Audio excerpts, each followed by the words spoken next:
Je participais à l'inauguration de 2011 de la restauration du monument, qui est un beau monument, hein. Il a été conçu par l'architecte Jacques Carlu, qui est l'architecte du Trocadéro. Et cette restauration était magnifique. Mais ce jour-là, je me dis que ce monument est muet et qu'il lui manque ses statues. Donc il faut mettre en place des statues. Voilà, ça démarre à partir de là. 2011. Et ça, c'était la volonté de celui qui a conçu, qui a imaginé le monument. Henri Ey, qui était sénateur-maire de Versailles en 1937. Mais il faut s'imaginer, 80 ans après, qu'il y avait, après la guerre de 14-18, une sorte de culte d'anciens combattants. Bon. Et il a voulu aller plus loin en établissant un dialogue entre Lafayette et Pershing. Alors, l'inspirateur, c'est finalement Pershing lui-même. Quand il arrive, il débarque à Boulogne le 13 juin 1917.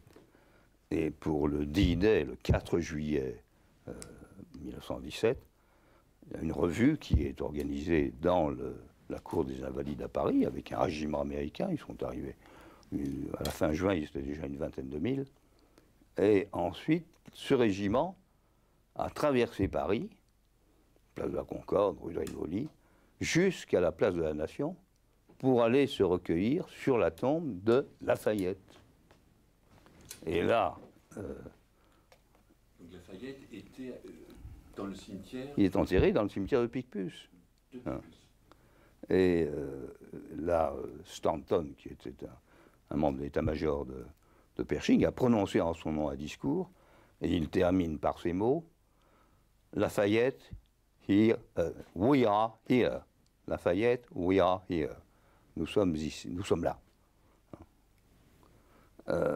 Et c'est l'inspiration initiale du monument, parce que il va mettre en scène Lafayette et lui faire dire ce qui figure dans ses mémoires en 1777, quand il débarque pour la première fois sur la côte américaine.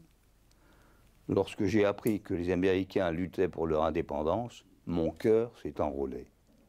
Donc vous avez d'un côté Lafayette qui dit « mon cœur s'est enrôlé », et de l'autre Pershing qui dit « Lafayette, nous sommes là ». Voilà.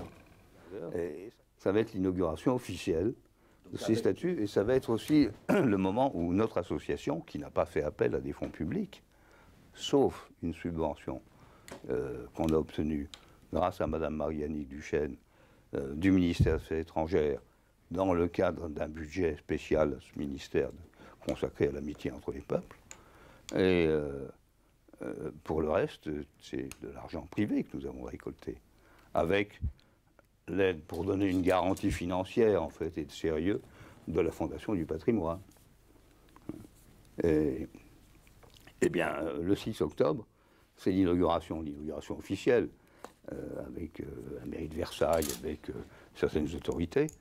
Et aussi, c'est le moment où notre association va dire au maire de Versailles, nous vous remettons les statues de Pershing et Lafayette. Et ça, c'est un peu unique dans l'histoire des monuments, parce que je ne connais pas d'autres monuments en Europe ou même au monde, mais je ne connais pas le monde entier, hein, dans lequel on voit deux personnages historiques qui, à 140 ans d'écart, 1917, entament un dialogue qui consacre la fidélité d'une amitié entre deux peuples. Voilà, c'est le seul monument au monde. Et Versailles est la seule ville avec une rue qui parle de l'indépendance américaine. Nous avons la rue de l'indépendance américaine, nous avons l'avenue des États-Unis, qui est précisément celle qui prend l'avenue de Saint-Cloud, la place Alexandre Barthou, et qui monte vers la butte de Picardie. C'est l'avenue des États-Unis. Et puis, la portion de route ou de rue qui part de l'avenue des États-Unis pour rejoindre l'entrée de l'autoroute, c'est le boulevard Pershing. Hein, donc on a à Versailles une rue Lafayette, on a la rue de l'Indépendance américaine, parce qu'une partie du traité de septembre 1783 a été préparée au ministère des Affaires étrangères, qui est maintenant la bibliothèque municipale. Et donc on a mis rue de l'Indépendance américaine. Et puis l'avenue des États-Unis, boulevard Pershing, voilà. On est vraiment un endroit très américain. Avec un clin d'œil à Versailles, parce que les valeurs que soutenait Pershing et que soutenait Lafayette, c'est à peu près les mêmes. Et on ne se souvient pas assez que c'est Lafayette qui a été l'initiateur en France de la Déclaration des droits de l'homme en juillet 1789 et qu'il en a écrit les 3 premiers articles. Lafayette. Alors ça, c'est curieux parce que quand on lit l'histoire des droits de l'homme, on ne rappelle jamais que c'est Lafayette qui en a été l'inspirateur. Il en était l'inspirateur. Il était à ce moment-là président de l'Assemblée nationale, donc c'est vraiment lui qui a fait cette proposition, et puis il y a une commission qui a été créée pour écrire un texte. Mais il était inspiré de cela, manifestement, par la déclaration d'indépendance rédigée par Jefferson, et qui avait été votée par l'Assemblée, les représentants des États unis dans leur déclaration d'indépendance. Je suis intervenue dans la question du monument Pershing-Lafayette au titre de la réserve parlementaire. Et cette réserve a servi, par exemple, pour aider à la restauration de ce monument unique en France. Et c'est parce qu'il était unique, le symbole représentant le symbole de l'amitié franco-américaine, que j'ai pensé qu'il fallait demander cette réserve parlementaire au ministère des Affaires étrangères.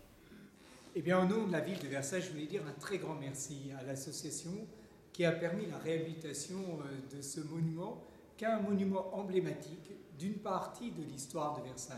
Ce monument, en plus, il est à l'entrée de la ville de Versailles, et c'est vrai que de le revoir aujourd'hui avec ces 2 statues majestueuses, c'est un bonheur partagé pour tous les Versaillais.